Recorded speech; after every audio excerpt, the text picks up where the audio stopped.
Welcome friends, welcome to our YouTube channel. Today we will discuss about the construction management. हम सब लोग जानते हैं construction management in the terms of construction very important subject है। Construction management में हम construction में होने वाली एक्टिविटियों को एक साथ ऐसे अरेंज करते हैं कि हमारा जो प्रोजेक्ट है वो टाइमली कंप्लीट हो सके। अगर हम कुछ मैनेज नहीं करते हैं और इरेगुलरली एक्टिविटी को करते जाते हैं तो हम उस प्रोजेक्ट का टाइम ड्यूरेशन डिफाइन नहीं कर सकते हैं। और हम सब जानते हैं कि टाइम कंस्ट्रक्शन में कितना इम्पोर्टेंट रोल प्ले करता है और कॉस्ट भी ऊपर नीचे होती है। So today we will discuss about the some of the topics about the construction management. Now today we will discuss about the construction project management method. It's called a CPM. Now first we will discuss about the background and history of construction project management. After that we will define the CPM, how it's work and what is the approaches of CPM. And next we will study about the different terminology and definitions involved in construction project management. Now in last we will perform the class exercise. How can we prepare the networks, how can we solve the networks, and what are important factors that should we have to consider for preparation of construction project management networks. Now what is the background and the history of CPM?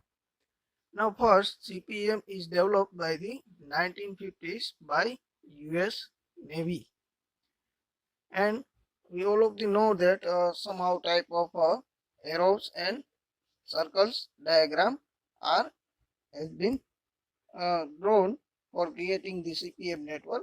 So it generally represents that the logical dependencies between their different activities and different elements and different tasks that should we have to carried out during the completion of project.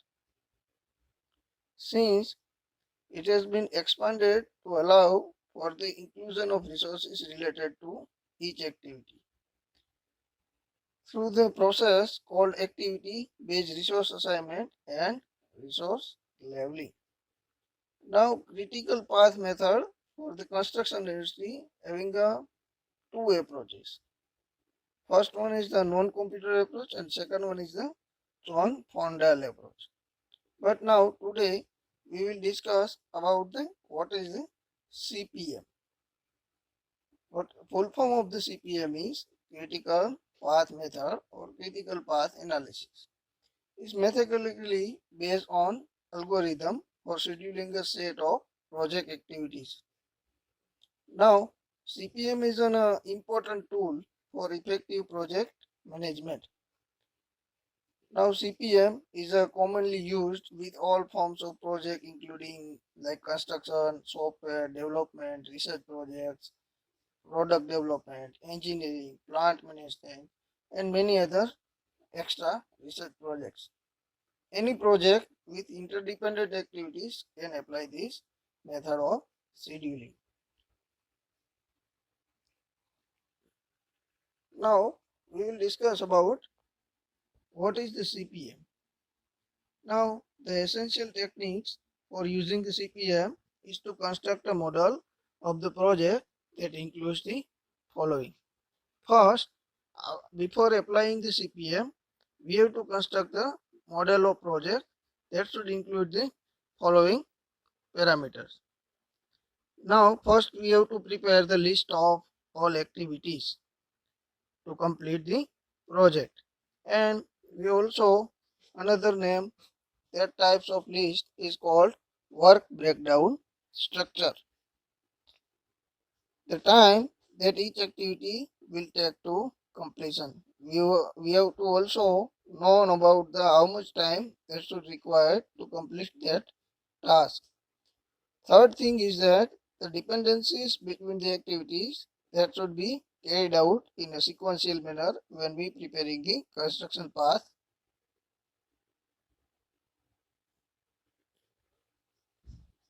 Now, what CPM calculates?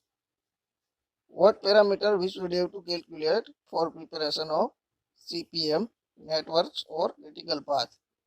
First, we should have to find out the longest path of planned activity to the end of project. Second thing, we have to find out the earliest and latest times of each activity. And after that, we have to find out the latest finish time and earliest finish time of each activity. Now, after that, we have to determine the critical activities. So, we are understanding in that our next examples. Third thing, we have to prioritize activities for effective management and short-term plan of critical path. After that, we have to pruning the critical path activities. Pruning means to select the critical paths and that activities should be carried out during the critical path. After that, fast tracking. We have to arrange a network in such a manner that more parallel activities should be carried out during our construction phase. Third thing, crashing the critical path means we have to shorten the critical activities by adding the extra resources or any other different techniques. Now, there have been for the CPM approach, there have been 3 phases. In that first phase, we have to break the project into operations necessary for completion to determine the sequential relationship of operations. Every operations must have event to mark commencement, or second thing, we have to understand that can operations overlap over each other. Third thing, phase 2. Now we have to create the time estimate for each operation or activity or task. And second thing is we have to determine the earliest possible start date and earliest possible finish date. Or second thing, latest start and latest finish date. After that, we have to determine the pre-float and total float. That should be revised after the completion of phase 3. हम सब जानते हैं कि construction में कोई भी चीज pre define नहीं हो सकती, वो टाइम के हिसाब से डिपेंड रहता है और बहुत सारे फैक्टर्स उस पर इफेक्ट करते हैं. So we have to update our network. When we are updating our networks, when the free float and total floats are totally used during the time duration that should be occur and completing the activity. Next, phase 3. In the phase 3, we have to establish the time cost relationship. हम सब लोग जानते हैं कि जैसे ही time बढ़ता है उसके हिसाब से कॉस्ट भी बढ़ती जाती है. अगर हम टाइमली प्रोजेक्ट को कंप्लीट नहीं करते हैं तो हमारा जो प्रोजेक्ट कॉस्ट है वो 10 times 5 times 6 time based on the delaying जो बढ़ता जाता है. उसके बाद में हमें शेड्यूलिंग में वेरिएशन भी करना पड़ सकता है due to crashing of the activities, due to delaying in the activities और दूसरी वजहों के कारण भी हमें एक्टिविटीज में डिले करना पड़ सकता है. So first we have to determine that 2 times and cost. Like first, if activity is normally started on time, it is called normal start, and that time that should be taken to completion of the work is called normal time. And the normal start activities, the cost will be least. After that, crashing time or the delay time start activities, we have least time for completion and we have to pay greater cost or higher cost for the completion of that project. Now that is the one pictorial representation of different types of activities that should be involved during the process of CPM network. First, we have to list the activities and relationship. Second, then create a start node. After that, draw a arrow from start node to the first activities node. Third thing, double sequentially arrange all activities from start. After that, we have to repeat process from successor for all activities. After that, double check for missed relationship. Now we have to understand some terminology before we have to draw network. First definition is float or slack. Amount of time that a task can be delayed without causing a delay to subsequent task और project completion date. और हमारे word में कहे तो जो delay है activities में वो डिले अलाउेबल डिले बोलते हैं उसे. जो अलाउेबल डिले है उसको हम फ्लोट अंडरस्टैंड कर सकते हैं. फ्लोट हमारे लिए एक ऐसा टाइम है कि उसके बीच में हम कोई भी एक्टिविटी को डिले या अर्ली कर सकते हैं. अगर फ्लोट के बाहर जाकर हम कोई एक्टिविटी को डिले करें तो वो पूरे प्रोजेक्ट के जो क्रिटिकल पाथ है उसके ऊपर अफेक्ट करता है और प्रोजेक्ट ड्यूरेशन में चेंजेस करना पड़ता है. उसके बाद में नेटवर्क को भी अपडेट करना पड़ सकता है. Now critical path is a sequence of activities which added up to the longest overall duration. हम सब जानते हैं कि सारे क्रिटिकल एक्टिविटीज को मिलाकर जो हम लॉन्गेस्ट पाथ क्रिएट करते हैं उसे बोलते हैं क्रिटिकल पाथ. और वो जो टाइम ड्यूरेशन होता है उसे बोलते हैं total project duration. In which some of the critical activities, some activities the subcritical, non-critical and severe critical activities, we should have to classify between the longest path from starting point to ending point of network. Now, how can we classify the critical activity? That is the very simple way to classify the critical activities. A slack or float is 0 is called critical activity. Now resource leveling, that is the very important process for timely completion of project during the project work. Now it is the iterative process of assigning crews to activities in order to calculate their duration. अगर हम simple word में समझे तो अगर कोई critical activity है वो time पर कंप्लीट नहीं हो रही है तो हम क्या करेंगे कि कोई ज़्यादा रिसोर्सेज है वो उसके ऊपर अप्लाई करेंगे. लाइक मैन पावर है, मटेरियल है, इक्विपमेंट है, वो रिसोर्सेज हम के ऊपर अप्लाई करेंगे ताकि वो टाइमली कंप्लीट हो और हमें नेटवर्क अपडेट करने की और प्रोजेक्ट ड्यूरेशन बढ़ाने की ज़रूरत पड़े नहीं. Now in the activity identity box of network we have to calculate 4 time. Just that shows the different types of time, like earliest start time, earliest finish time, latest start time and latest finish time. But in that our Indian pictorial representation we have only represent TE and TL, and from that we have calculate ES, EF, LS and LF. EST, EFT, LFT and LST. That is the different types of time. Now we are moving to your class exercise.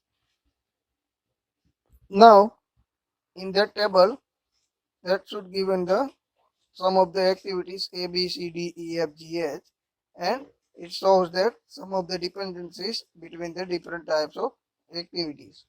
It should also have some time duration for completion of this activity particularly. Now what we have to do? First we have to prepare a network. Now activity A dependency is nothing, activity B dependency is nothing, so our starting point is some start node.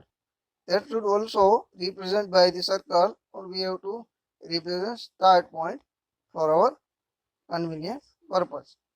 Now activity C and D dependency is depend on A, C depends on A and D depends on B. उसका मतलब है कि C है वो A के complete होने के बाद में ही स्टार्ट होगी, और D है वो B के कंप्लीट होने के बाद में स्टार्ट होगी. उसके बाद आती है एक्टिविटी E. उसकी डिपेंडेंसी क्या है? तो D और F. E एक्टिविटी कब स्टार्ट कर सकते हैं? जब D और F दोनों कंप्लीट हो जाए बाद में. सो F की डिपेंडेंसी है B. सो F है वो B की डिपेंडेंट एक्टिविटी है. सो D और F के कंप्लीट होने के बाद में हम E एक्टिविटी स्टार्ट करेंगे. उसके बाद में G एक्टिविटी आती है. G एक्टिविटी की डिपेंडेंट एक्टिविटी है C. सो C कंप्लीट होने के बाद में हमने G है वो स्टार्ट किया. आफ्टर दैट H एक्टिविटी है. H एक्टिविटी की डिपेंडेंसी है E और G पर. तो उसका मतलब है कि H is the last activity. So that network is prepared and dependency is totally established between the all activities which should be given in our table. Now we have to calculate the different times. First, our main time duration for start to A activity is 7. 7 is written in the below the A. So first, we are seeing that activity ID, EST, EFT, LST and LFT. So earliest start time is 0, क्योंकि उसके आगे कोई activity है ही नहीं. Earliest finish time क्या हुआ? Okay 7. Like उसको क्या बोलते हैं? TE of tail activity. उसके बाद में सी का क्या है? 6. सी का टाइम ड्यूरेशन क्या है? 6. तो उसका अर्लीस्ट स्टार्ट टाइम क्या हुआ? 7, क्योंकि जो ए कंप्लीट होती है उसके बाद में हम सी स्टार्ट कर सकते हैं. उसके बाद में अर्लीस्ट फिनिश टाइम हम फाइंड करते हैं ईएफ. वो क्या होता है? 13. वो हम कैसे कैलकुलेट करेंगे? क्योंकि हमारा earliest finish time plus time duration वो हम कैलकुलेट करते हैं तो वो मिलता है हमें 13. वो ऊपर वाले जो हम दो कॉलम देख रहे हैं वो टीई और टीएल ही है. ठीक है, नीचे में टीएल आएगा, ऊपर में टीई आएगा. In other words, if you want to calculate the TE and TL, so we are considering that there have been 4 corners in which the first we have to put the value of time duration of previous activity like 7. See the activity number C. First put the earliest square corner of upper right hand side. So we have to put 7. In the 7, we have to add the time duration of present activity like a 6. So that is the value is 30. Next thing, the activity G. So first, earliest start time for activity G is equal to 30 because first C is completed and after G is started. So earliest finish time of C is the earliest start time of G, right? After that, we have to add the time duration between this G, so that should give earliest finish time of G is called earliest finish time of G, that should be 16. Now activity H.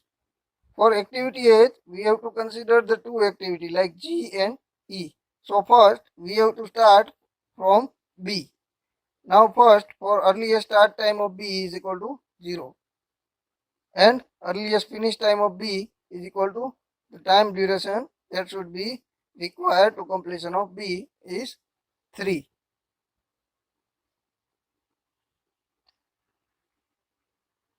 Now, after that, we have to calculate ES and earliest start time and earliest finish time of activity D. Earliest start time is 3 and 3 plus 3 is equal to 6. only we have to see that the upper right corner of the activity. Upper corners of the activities like left and right. Left is ES and right is EF.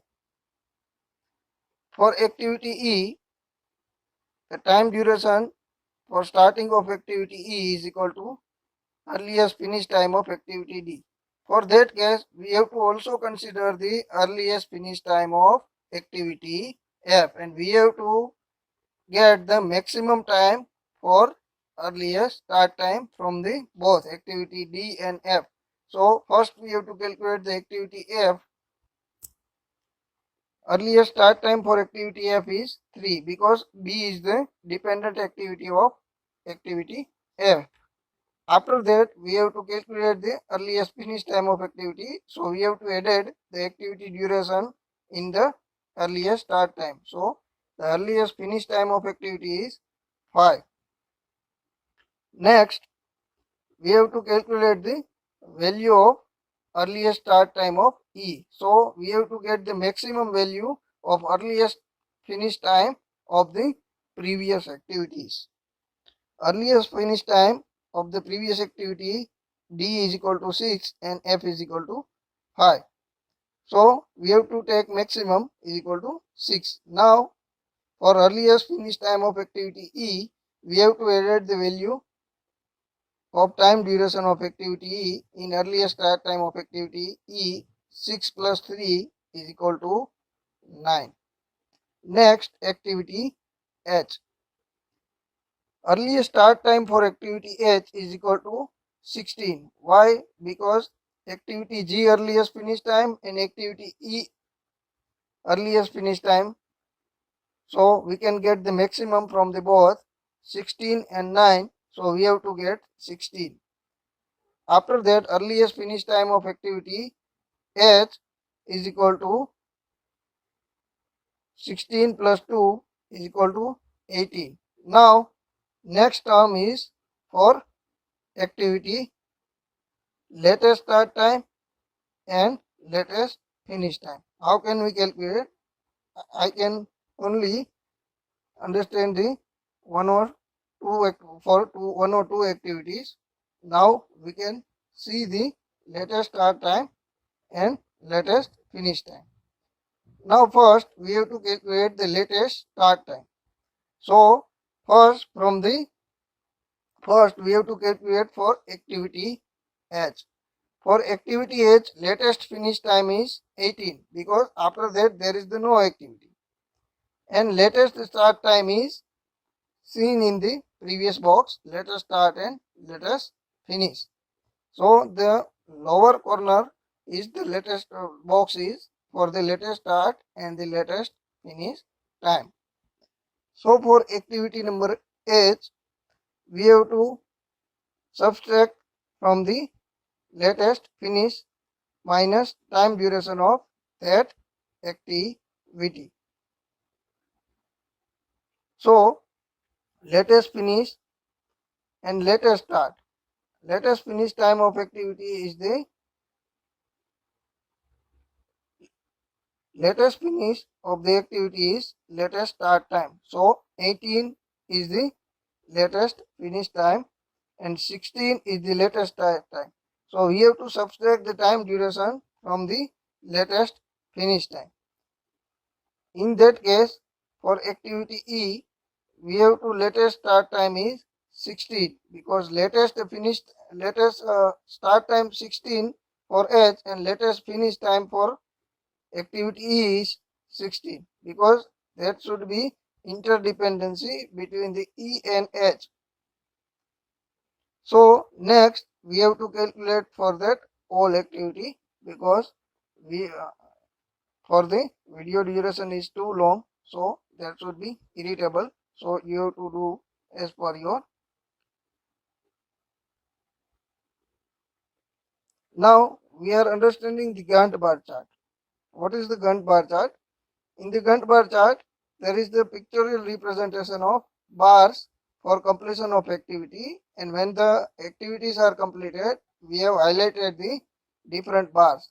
There have been number of activities has been conducted during the completion of project, and that duration is different. Now that is the starting time is also different, but in that case we are seeing that for delaying of any activity or overlapping of any activity, we should have to revise all the charts before we are concluding from that.